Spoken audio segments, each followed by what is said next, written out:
নেতাজি সুভাষচন্দ্র বসু ভারতের স্বাধীনতা সংগ্রামের সর্বজন স্বীকৃত নেতা সুভাষচন্দ্র বসু। দেশের মানুষ আজও তাঁকে নেতাজি নামে শ্রদ্ধার সঙ্গে স্মরণ করেন।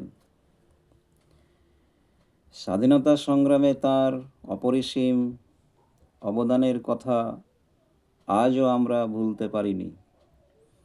সুভাষচন্দ্র বসু 1897 খ্রিস্টাব্দের 23শে জানুয়ারি ওড়িশার কটক শহরে জন্মগ্রহণ করেন।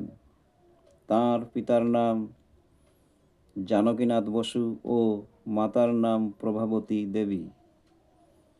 সুভাষচন্দ্রের পিতা ছিলেন কটক শহরের একজন বিখ্যাত আইনজীবী। সুভাষচন্দ্র বসু ছিলেন অসাধারণ মেধাবী একজন ছাত্র।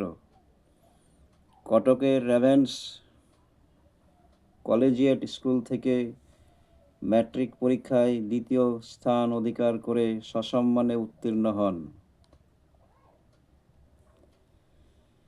এরপর কলকাতার স্কটিশ চার্চ কলেজ থেকে বিএ পাস করার পরে বিলেতে গিয়ে সিভিল সার্ভিস পরীক্ষা দিয়ে চতুর্থ স্থান অধিকার করেন।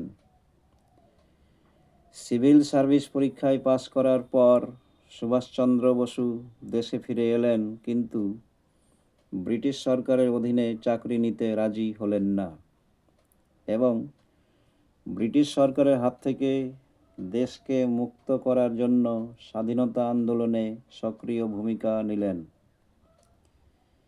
কয়েকদিনের মধ্যে তিনি তার নিজের কর্মদক্ষতায় জাতীয় কংগ্রেসের একজন বিশিষ্ট নেতা হিসেবে স্বীকৃতি পেলেন।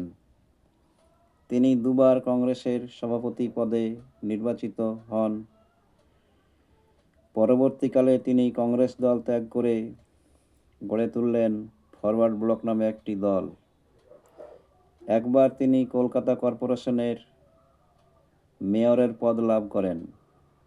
1941 খ্রিস্টাব্দে তিনি গোপনে দেশত্যাগ করে প্রথমে জার্মানিতে, পরে জাপানে গিয়ে বিপ্লবী রাসবিহারী বসুর সঙ্গে সাক্ষাৎ করেন এবং তার সহযোগিতায় আজাদ হিন্দ বাহিনী গঠন করেন। আজাদ হিন্দ ফৌজের সর্বাধিনায়ক হন তিনি। এরপর তিনি তার বাহিনী নিয়ে মণিপুরে যান এবং ভারতের জাতীয় পতাকা উড়িয়ে দেন। শেষ পর্যন্ত আজাদ হিন্দ ফৌজ ইংরেজদের কাছে পরাজিত হয়। এরপর তার আর কোনো খবর পাওয়া যায়নি। অনেকে মনে করেন বিমান দুর্ঘটনায় তার মৃত্যু হয়েছে। স্বদেশের প্রতি নেতাজির যে অকৃত্রিম ভালোবাসা, নিজের দেশের জন্য যে সুমহান আত্মত্যাগ, সে কথা স্মরণ করে আমরা নতমস্তকে তাঁকে শ্রদ্ধা জানাই।